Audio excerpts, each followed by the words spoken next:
வணக்கம். இது பாரதி ஊடகத்தின் இரவு நேர பிரதான செய்திகள். முதலில் தலைப்புச் செய்திகள். மெல்ல மெல்ல வெளிவரும் உண்மைகள். பத்மே விசாரணையில் அதிர்ச்சி தகவல். குடும்பஸ்தர் ஒருவரின் சடலம் கால்வாயிலிருந்து மீட்பு. நாட்டை விட்டு தப்பிக்க முயன்ற ஜாழ் வாழ்வெட்டுதாரி கட்டநாயக்காவில் கைது. மின் விநியோகம் தொடர்பில் அமைச்சர் வெளியிட்ட அறிவிப்பு. அனுரவை படுகொலை செய்ய சதி. மாறு வேடமிட்ட கொலையாளி எச்சரிக்கும் ஓய்வு பெற்ற அதிகாரி. அனுர அரசாங்கத்தை நன்றி கெட்டவர்கள் என சாடும் உதயகம்மன்வில. ஈஸ்டர் தாக்குதலில் கொல்லப்பட்டவரின் தந்தை ஐநாவிற்கு வழங்கிய அறிக்கை எச்சரிக்கும் சஜித். காரை தலையிலா நிறுத்துவது. காவல்துறையினரை முட்டாள் என திட்டிய அர்ச்சுனா. கூறிய ஆயுதத்தால் தாக்கப்பட்ட நபரொருவர் கொலை. அரச வேலைக்கு காத்திருப்போருக்கு வெளியான மகிழ்ச்சி தகவல். இனி தொடர்பான விரிவான செய்திகள்.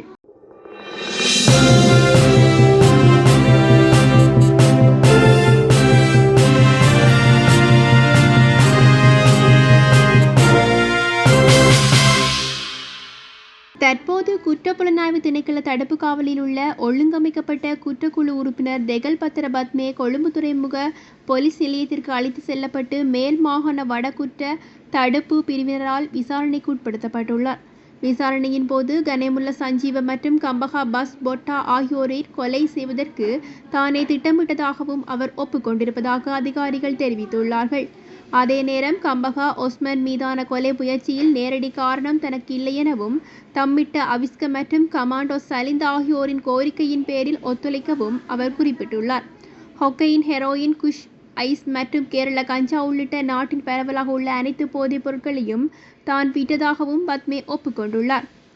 தன்னுடைய கைபேசியில் கொக்கையினை குறியீட்டு பெயராக பயன்படுத்தியதையும் அவர் உறுதிப்படுத்தியுள்ளதுடன் தன்னிடமிருந்த அனைத்து துப்பாக்கிகளையும் போலீசார் ஏற்கனவே மீட்டுள்ளதாகவும் தற்போது தன்னிடம் இன்னும் ஒரு துப்பாக்கி மட்டுமே மீதமுள்ளதாகவும் அவர் தெரிவித்துள்ளார். அதனை ஒப்படைக்க தயாராக இருப்பதாகவும் அவர் குறிப்பிட்டுள்ளார். குடும்பஸ்தர் ஒருவர் கால்வாயிலிருந்து சடலமாக மீட்கப்பட்டுள்ளார். மாத்தறை காலிவீதியில் உள்ள கால்வாயிலிருந்து நேற்று குறித்த சடலம் மீட்கப்பட்டுள்ளது. அக்குரச பரதுவ திப்பலைவத்த பகுதியைச் சேர்ந்த 54 வயதுடைய 2 பிள்ளைகளின் தந்தையே சடலமாக மீட்கப்பட்டுள்ளதாக தெரிவிக்கப்பட்டுள்ளது. சம்பவ இடத்தில் உள்ள மரம் ஒன்றிலிருந்து குடையொன்று கண்டுபிடிக்கப்பட்டுள்ளதாகவும் போலீசார் தெரிவித்துள்ள நிலையில் அங்குரச போலீசார் மேலதிக விசாரணைகளையும் மேற்கொண்டு வருகிறார்கள். ஜாழ்ப்பாணத்தில் இடம்பெற்ற பல்வேறு வாழ்வெட்டு சம்பவங்கள் குறித்து காவல்துறையினரால் நீண்டகாலமாக தேடப்பட்டு வந்த சந்தேக நபர் ஒருவர் கட்நாயக்க விமான நிலையத்தில் வைத்து கைது செய்யப்பட்டுள்ளார். ஜாழ்ப்பாணம் கொக்குவில் பகுதியைச் சேர்ந்த நபர் நீண்ட காலமாக தலைமறைவாக இருந்து நாட்டை விட்டு தப்பிச் செல்ல முயன்ற நிலையில் இவர் கைது செய்யப்பட்டிருப்பதாகவும் கைது செய்யப்பட்டவரிடம் விசாரணைகள் முன்னெடுக்கப்பட்டு வருவதாகவும் கூறப்பட்டுள்ளது. மின்சார விநியோகத்தை தொடர்ச்சியாக உறுதி செய்வது அரசாங்கத்தின் பொறுப்பு என அமைச்சரவை பேச்சாளர் அமைச்சர் நலிந்த ஜேதிச தெரிவித்துள்ளார். மின்சார விநியோகம் தொடர்பாக அனைத்து சேவைகளையும் அத்தியாவசிய சேவைகளாக அறிவித்து ஜனாதிபதி வெளியிட்ட சுற்றறிக்கையின் அடிப்படையில் ஊழியர்களின் விடுமுறையை ரத்து செய்ய முடிவு குறித்தும் ஊடகவியலாளர்கள் எழுப்பிய கேள்விகளுக்கு பதிலளிக்கும் போதே அமைச்சர் குறிப்பிட்டுள்ளார்.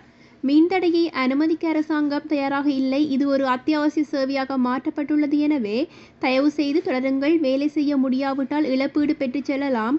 ஆனால் இந்த பணியை கட்டாயமாக செய்ய வேண்டும். இந்த சீர்திருத்தங்களை செய்யாமல் முன்னேற முடியாது எனவும் இலங்கை மின்சார சபையை மறுசீரமைக்காவிட்டால் இலங்கை நெருக்கடிகளை சந்திக்க நேரிடும் எனவும் அமைச்சர் தெரிவித்துள்ளமை குறிப்பிடத்தக்கது. ஜனாதிபதி அனுரகுமார் திசாநாயக்கவை படுகொலை செய்வதற்கான திட்டம் நடந்து வருவதாக இலங்கை காவல்துறையினரை அரசிலிருந்து விடுவிப்பதற்கான சர்வதேச அமைப்பின் உறுப்பினரும் ஓய்வு பெற்ற காவல்துறை அதிகாரியுமான அஜித் தர்மபால தெரிவித்துள்ளார். ஜனாதிபதி பாதுகாப்பு பிரிவு அல்லது பாதுகாப்பு பிரிவின் உறுப்பினராக மாறு வேடமிட்ட ஒரு கொலையாளி மூலம் இந்த திட்டம் செயல்படுத்த நடவடிக்கை எடுக்கப்பட்டுள்ளதாகவும் சுட்டிக்காட்டியுள்ளார்.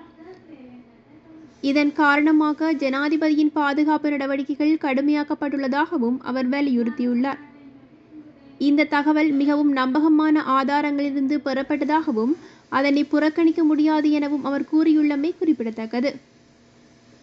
தனக்கு எதிராக எந்தவொரு குற்றச்சாட்டுகளும் இல்லை என்பதே அரசாங்கத்திற்கு தற்போது உள்ள பிரச்சினை என பிவித்துரஹெல உரிமையின் தலைவர் உதயகம்மன்பில தெரிவித்துள்ளார். கூடிய விரைவில் தன் மீதும் அரசாங்கம் குற்றச்சாட்டுகளை முன்வைக்கும் எனவும் அவர் குறிப்பிட்டுள்ளார். முன்னாள் ஜனாதிபதி மஹிந்த ராஜபக்ஷவை சந்திக்க தங்காலையில் கார்டன் இல்லத்தில் சென்ற ஊடகவியலாளரின் கருத்து தெரிவிக்கும் போது அவர் இதனை தெரிவித்திருக்கின்றார். நன்றி கெட்ட தற்போதைய அரசாங்கத்திற்கு நன்றியுள்ள மனிதர்கள் இன்னமும் நாட்டில் உள்ளார்கள் என்பதை காண்பிப்பதற்காகவே தான் இன்று முன்னாள் ஜனாதிபதி மஹிந்தவை சந்தித்ததாகவும், தற்போதைய அரசாங்கத்திற்கு தன்னுடைய வாயை மூட வேண்டுமெனினும் தனக்கு எதிராக அவர்களிடம் எந்தவொரு குற்றச்சாட்டும் இல்லை, ஆனால் அவர்களால் தன்னை கைது செய்ய முடியவில்லை எனவும் உதய கம்மன்பில குறிப்பிட்டுள்ளார்.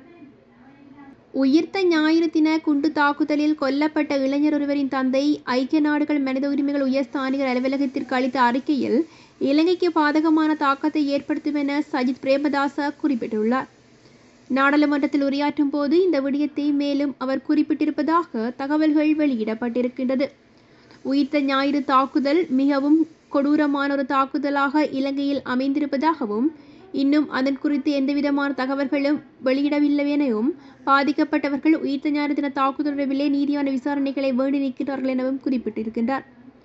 அது நிறைவேறாத பட்சத்தில் ஜெனீவாவில் தற்போது நடந்து வரும் மனித உரிமைகள் பேரவையின் கூட்டத்தொடரில் 2019ஆம் ஆண்டு உயிர்த்த ஞாயிறு தாக்குதல் தினத்தில் கொல்லப்பட்ட இளைஞரின் தந்தை காணொலி தொழில்நுட்பம் மூலம் இணைந்து கொண்டு இலங்கையில் நடந்து வரும் விசாரணைகளில் நீதி கிடைக்கவில்லை எனவும் குறிப்பிட்டிருக்கின்றார்.